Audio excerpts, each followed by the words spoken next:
Bonjour à toutes et à tous. Aujourd'hui, dans cette suite de vidéos, nous allons voir comment, sous Excel en VBA, comment faire pour récupérer le nom d'un fichier ainsi que le chemin pour y accéder. Ensuite, nous verrons comment extraire les données de ce fichier en question et d'y automatiser une mise en page, afin de rendre les données plus facilement visibles et plus facilement exploitables. Maintenant, nous allons voir le résultat de cette macro, puis, dans les prochaines parties, les prochaines vidéos, nous verrons étape par étape comment procéder à la création de cette macro.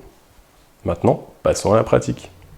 Alors voici une présentation de la macro. Donc c'est un dossier où il y a un fichier recap.lst, un fichier texte, ainsi qu'un chemin pour accéder au dossier dans lequel figure ce fichier que nous allons extraire. Alors nous allons l'ouvrir pour voir à quoi ressemble le contenu de ce fichier. Donc il y a des informations, pas forcément très faciles de les lire et de les exploiter. Alors pour ce faire, nous allons utiliser notre classeur où figure la macro. C'est un classeur assez simple.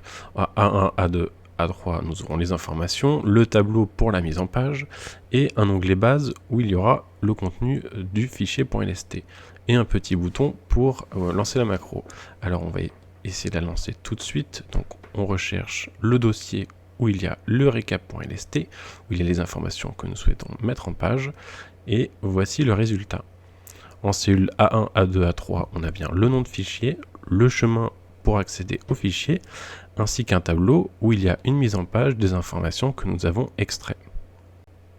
Donc en ouvrant le fichier .lst, on peut très vite comparer qu'il y a bien eu une bonne mise en page par rapport à la version brute que nous avions.